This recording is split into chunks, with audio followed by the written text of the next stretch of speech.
नमस्कार। जय तंत्र मंत्र केंद्र में मैं आप सबका हार्दिक स्वागत एवं अभिनंदन करता हूं। मेरे प्रिय भाई बहनों, 2025 आने वाले छठ महापर्व की आपको हार्दिक शुभ मंगल कामनाएं। आज मैं आपको साधना बताऊंगा, छठ मैया की मंत्र बताऊंगा। यदि आपने हमारे चैनल को अभी तक सब्सक्राइब नहीं किया है तो लाल वाली बटन दबाओ और घंटी बजा दो। कोई शुल्क एवं चार्ज नहीं कटेगा। आप हमारे वीडियो को फेसबुक पर, व्हाट्सएप पर, ट्विटर अकाउंट के माध्यम से और इंस्टाग्राम पर अधिक से अधिक शेयर करें। लाइक और कमेंट करना भी आपका धर्म है। दुनिया में जिसका कोई नहीं, मैं उसका हूँ। यदि आपको अपनों ने धोखा दिया है अथवा आपको परायों ने धोखा दिया है तो आप एक बार मुझे अवश्य आजमाएं। हमारा मोबाइल नंबर है 9305 63 71 73। हमसे बात करने का टाइम भारतीय टाइम के अनुसार दिन में दोपहर 12 बजे से 2 बजे के बीच का है। यदि आप सच्चा पवित्र निस्वार्थ दिव्य प्रेम पाना चाहते हैं अथवा सच्चा पवित्र निस्वार्थ दिव्य प्रेम देना चाहते हैं तो आपका स्थान मेरे लिए मेरे प्राणों से भी करोड़ों गुना ऊपर है। मैं राष्ट्रीय अध्यक्ष कृष्णा दल एवं महामंडलेश्वर आप सबसे निवेदन करता हूं, यदि आप मानवतावादी हैं अथवा आप सनातनी हैं तो मुझसे जरूर जुड़ें। यदि आप में योग्यता हुई तो मैं आपको पदाधिकारी भी बनाऊंगा अपने संगठन कृष्णा दल में। ये कृष्णा दल हमारा आपका सबका एक परिवार है। आप देश विदेश में, विश्व के किसी भी कोने में रहते हैं, किसी भी जाति धर्म से हैं, कोई दिक्कत नहीं। आप हमारे दिए हुए ज्ञान से भरपूर लाभ उठा सकते हैं। मेरे प्रिय भाई बहनों, पहले छठ मैया के बारे में जान लीजिए। छठ मैया हैं कौन? छठ मैया देवी पुराण के अनुसार देवसेना का नाम है। देवसेना कौन है? देवसेना माता कार्तिकेय, यानी कार्तिकेय की पत्नी है माता देवसेना। देवसेना माता कार्तिकेय भगवान की पत्नी हैं। तो कार्तिकेय भगवान की 2 पत्नियां हैं, कुमारी और देवसेना। तो देवसेना माता का ही नाम है छठी मैया। ये मरे हुए को जीवित भी कर सकती हैं और किया भी है। और इनका कई वर्णन, कई पुराणों में वर्णन है, कई जगह पर वर्णन मिलता है और देवी पुराण में भी इनका वर्णन है। इनका मंत्र भी दिया गया है देवी पुराण में, जो मैं बताऊंगा। एक बार मैं साधना इनकी डाल भी चुका हूं, लेकिन आज मैं साधना तो डाल रहा हूं दूसरी बार, लेकिन मंत्र मैं इनके और भी बताऊंगा जो देवी पुराण में नहीं है, वो भी और पुराणों से लिए हुए मंत्र। तो मेरे प्रिय भाई बहनों, अब मैं आपको कुछ जरूरी बातें बताना चाहता हूं। बम्बई के पुणे में, मैंने जैसे बताया, पुणे के शनिवार बाड़ा में नमाज पढ़ी गई। नमाज पढ़ लेने दी जगह पुरातत्व के कब्जे में थी। ठीक, नमाज पढ़ लेने दी गई। वहाँ मजार भी बनी थी, बन गई मजार, कोई दिक्कत नहीं। जब हिंदुओं ने उसको शुद्ध किया गौमूत्र से, गंगा जल से, गाय के गोबर से, और उसके बाद में अब पुलिस वाले के शब्द सुनिएगा, शांति व्यवस्था बनाए रखें कृपया। शांति व्यवस्था बनाना बहुत ज़रूरी है। अब हिंदू मुस्लिम को किसी को नहीं जाने दिया जाएगा। अब आप समझिए, जब हिंदू की जगह और हिंदू अगर जाना चाहेगा उस पर, तो हिंदू मुस्लिम किसी को नहीं जाने दिया जाएगा। अब मुसलमान खूब नमाज पढ़ते रहें तो उनके लिए ये इंतजाम भी करते रहे होंगे। ये पुलिस के रवैया है। तो बताइए कैसे हिंदुस्तान बचेगा, कैसे जनता बचेगी, कैसे हिंदू स्थान बचेंगे? इसलिए हिंदुओं को खुद जागना पड़ेगा, खुद आगे आके और लड़ना पड़ेगा। पुलिस के सहारे अगर आप बैठे हो तो आप महामूर्ख हो। अगर आप सरकार के सहारे बैठे हो तो आप महामूर्ख हो। मेरे प्रिय भाई बहनों, ये मैंने सुना। अब मैं आपको बता रहा हूं जो मैंने सुदर्शन चैनल पर जागो में सुना है। 22 अक्टूबर दिन बुधवार को सुना है 2025 में जागो में। जागो में मैंने 3 खबरें जो सुनी वो भी मैं आपको बता देता हूं। बिहार के मधुबनी में एक दलित आदित्य चौपाला, और जिसकी उम्र बेचारे की 10-11 बरस की थी, 11-12 की, और उसका पिता शिव शुभम या शिव चौपाला ऐसा ही कुछ नाम है, शिपू चौपाला शायद नाम, ऐसा ही कुछ नाम है, क्लियर याद नहीं आ रहा अभी इस समय। तो हाँ, इन्हीं में से नाम है जो मैंने अभी बताया। शिवम है या शिबू या सीपू, ऐसा ही कुछ नाम है। तो वो चौकीदार वहाँ पर थे थाने में। वहाँ का सरपंच यानी जिलानी मुसलमान, वो अपने काले कर्म जो करता था तो चौकीदार उसकी मदद नहीं करते थे। काले कारनामों में, काली करतूतों में चौकीदार मना कर देते थे उसका सहयोग करने के लिए। इसलिए उसके नन्हे से मासूम 10, 11, 12 साल के बच्चे को दोस्तों से पकड़वा के और उसके पिता से 25 लाख की फिरौती मांगी। बेचारा चौकीदार गरीब आदमी कैसे दे सकता था, तो उस बच्चे को काट के धान के खेत में डाल दिया। ये घटना 15 अक्टूबर को बच्चे का शायद अपहरण हुआ है, 13 अक्टूबर 15 अक्टूबर को, और 19 अक्टूबर को बच्चे का शव मिला है, लाश मिली है बच्चे की। कोई दलित की राजनीति करने वाले ये बामी गामी हरामी गैंग के लोग कोई वहां पीड़ित परिवार से मिलने तक नहीं गए। दलित की राजनीति करने वाले दलितों के ठेकेदार मर गए। अगर यही कोई हिंदू होता और हिंदू ने अगर ऐसा किया होता दलित के साथ, दलित भी हिंदू हैं, मतलब कोई ठाकुर बामन या कोई बैगबाड़ का होता या कोई वैश्य होता, ठाकुर होता, ब्राह्मण होता, तो हाय हाय तोबा तोबा करते और पूरी अंतर्राष्ट्रीय खबर बना देते ये लोग।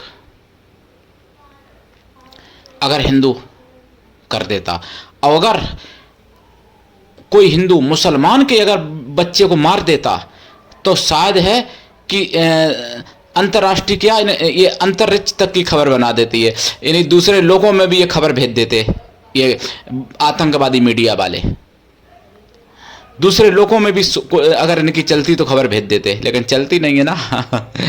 और ये आतंकवादी मीडिया वाले भी कोई नहीं गए, क्योंकि वहां टीआरपी नहीं मिलेगी इनको, इसलिए नहीं गए वहां पर। और कोई ये पीडीए ईडीए बोलने वाले और भीम आर्मी वाले जैसे लोग तथा कथित कोई वहां पर नहीं गए मधुबनी में, बिहार में मिलने। क्यों? मरने वाला दलित था, लेकिन मारने वाला मुसलमान था, भाईजान था ना, उनका दामाद था। दलितों के ठेकेदारों का, दलितों के ठेकेदार का दामाद रहा होगा या बहनोई रहा होगा, या हो सकता है बाप ही क्यों ना हो, इसलिए नहीं ये गए। क्योंकि कैसे विरोध करेंगे अपने बाप बहनोई का या जीजा का, या अब मैं क्या बताऊं। तो ये सच्ची बात है, इसलिए नहीं गए वहां पर। हालांकि बीजेपी के गिरिराज सिंह जी जो हैं केंद्रीय मंत्री, उन्होंने तो प्रतिक्रिया दी है, मैंने सुना है। उन्होंने पीड़ित परिवार का पक्ष किया है और यानी जिहादियों की वहां पर बुराई की है, जिन्होंने बुरा कर्म किया है। बच्चे का कोई कसूर नहीं था, बेचारा मार दिया गया। दूसरी घटना मैं आपको बता दूं, बॉम्बे से, बॉम्बे में काशी मीरा रोड है शायद कोई स्थान, वहाँ पर यानी महाराष्ट्र में काशी मीरा रोड, बॉम्बे तो राजधानी है महाराष्ट्र एक प्रदेश है, तो महाराष्ट्र में काशी मीरा रोड, वहाँ पर 10 साल की बच्ची, 11 साल की बच्ची हिंदू की, उसके साथ छेड़छाड़ की जिहादी ने। 26 साल का जिहादी, 27 साल का, उसने छेड़छाड़ की। जब विरोध किया तो कई हिंदुओं को घायल कर दिया, भीड़ पूरी आ गई, उस जिहादी सुअर के पक्ष में भीड़ आ गई और हिंदुओं को घायल कर दिया। हिंदुओं को कई के सिर फटे, कई को मारने की कोशिश की, यहाँ तक कि जान से मारने की कोशिश की, जानलेवा हमला किया। जिसने बीच बचाव किया था, जिसने जो रिपोर्ट लिखवाने थाने गया था, उस युवक के घर में हमला बोल दिया। अब आप समझो हिंदुओं, तुम सोते रहो चादर ताने एसी के कमरों में, तुम्हारे घर पर भीड़ आएगी तुम्हारी माँ बहन बेटियों के साथ। जब यही होगा तब तुम जाग जाना, शायद कि तब भी नहीं जागोगे। बता देना कमेंट करके अगर कोई सेक्युलर हिंदू हो तो। वैसे हमारे चैनल पर तो सभी सच्चे और अच्छे हिंदू हैं। और हिंदू को मतलब ये नहीं कि मैं कहता हूँ, हिंदू को मतलब जो हिंदुस्तान में रहता है। मुसलमान भी सच्चा हो सकता है जो अगर हिंदुस्तान का देश के हित का काम करेगा, लेकिन अब कौन सच्चे हैं, कौन कच्चे हैं वो आप लोग खुद ही निर्णय करो, हम तो जानते नहीं भाई। तो एक घटना महाराष्ट्र की। तीसरी घटना डबलिंग, एक देश है आयरलैंड, डबलिंग, वहाँ पर 10 साल की बच्ची के साथ, वहाँ पर भी 10 साल की बच्ची है, 10 साल की बच्ची के साथ मूलतः अफ्रीका का रहने वाला जिहादी उसने दुष्कर्म किया है और दुष्कर्म करके हत्या उस बच्ची की शायद की है। तो वहाँ पर भी डबलिंग देश जल रहा है, सड़कों पर आंदोलन हो रहे हैं और जिस जिहादी की यानी वीजा की अवधि मार्च शुरू में ही समाप्त हो गई थी, वो फिर भी अभी तक बना रहा वहाँ पर अफ्रीका का। तो इस पर भी बहुत सवाल उठा रहे हैं कि अभी तक कैसे बना रहा ये जिहादी, मतलब मार्च से। लेकिन इनका ये जिहादी जहाँ भी रहें, मजदूर बन के रहें, नेता अभिनेता बन के रहें, नौकर बन के रहें या मालिक बन के रहें, कुछ भी बन के रहें, इनको पूरी दुनिया में इस्लाम फैलाना है और इस्लामिक पूरी दुनिया बनानी है। बस आप लोग जागो या ना जागो, क्या करोगे मुझे नहीं पता। ये 3 खबरें जागो में मैंने सुनी हैं सुदर्शन चैनल पर। और जनमत में मुझे पता चला जो दिल्ली में यमुना में पहले झाग उठता था, ये तो खुशखबरी है, दिल्ली यमुना में पहले झाग उठता था, पहले यमुना बहुत गंदी रहती थी। अब दिल्ली की नई मुख्यमंत्री जो आई रेखा गुप्ता बीजेपी की, पहले केजरीवाल थे, तो उन्होंने यमुना को इतना साफ करवा दिया और कई बरसों के बाद अब छठ पर्व दिल्ली में यमुना के घाट पर मनाया जाएगा, जबकि पहले यमुना के किनारे जाने पर मुकदमे दर्ज कर दिए जाते थे, जो अब रेखा गुप्ता ने मुकदमे वापस लेने का फैसला किया है। मेरे प्रिय भाई बहनों, छठ मैया का पर्व है, इसलिए मैंने छठ मैया के बारे में यहाँ बताया। अब मैं आपको छठ मैया की साधना बता देता हूँ। देखो, ये साधना रात्रिकालीन है वैसे कायदा में, और ये साधना करने से अपने संतानों की रक्षा होती है। अगर आप साधना नहीं कर सकते तो केवल छठी जब महीना में पड़े, प्रति माह की जो भी छठ पड़ती हूँ हर महीना, तो छठ पर इस मंत्र की आहुति डालें हवन में या जप करें तो भी रक्षा हो जाएगी संतानों की।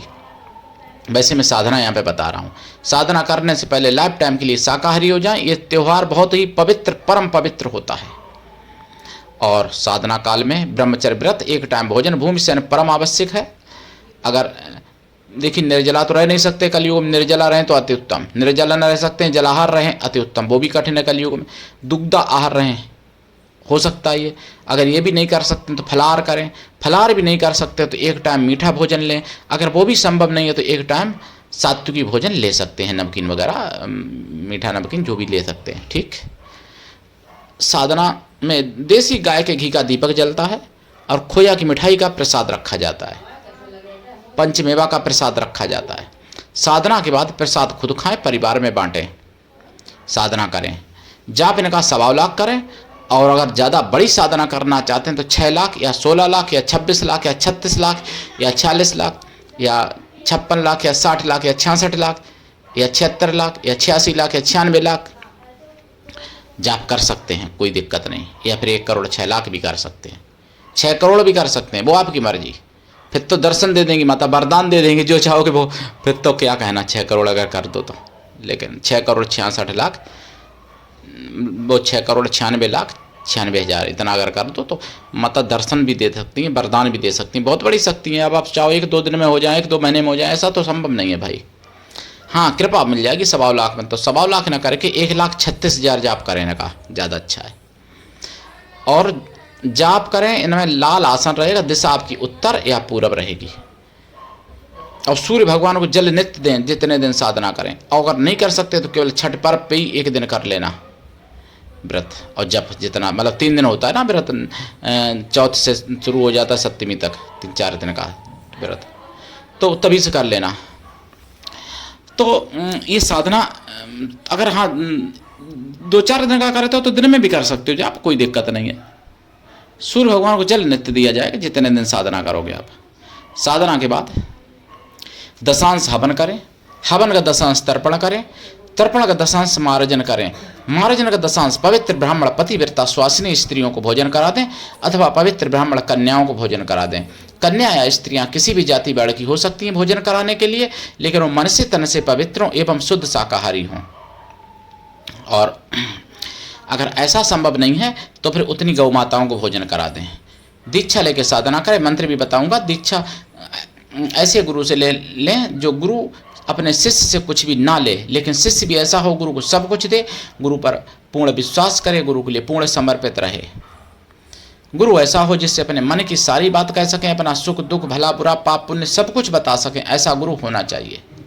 ऐसे गुरु से दीक्षा लें। दीक्षा के बिना कभी कोई साधना सफल नहीं होती है। और आप सबका चैनल, अपना चैनल समझ के इसको आगे बढ़ाइए। सनातन धर्म की आवाज़ इसलिए जन जन तक पहुंचाइए। जागते रहिए और दूसरों को जगाइए। मंत्र है छठ मैया का, एक तो है ओम ह्रीम षष्ठी देव्यै नमः, दूसरा मंत्र है ओम षष्ठीय विद्महे कार्तिके प्रियाय च धीमहि तन्नो देवी प्रचोदयात्, ये दूसरा मंत्र है।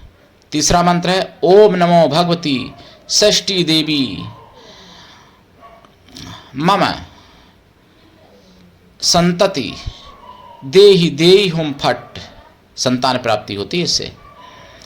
कर लेना जाप। आज के लिए इतना ही। धन्यवाद। जय श्री राम, जय छठ मैया की, हर हर महादेव, वंदे मातरम, जय सनातन, जय हिंदू राष्ट्र, जय कार्तिकेय भगवान की, जय सूर्य भगवान की।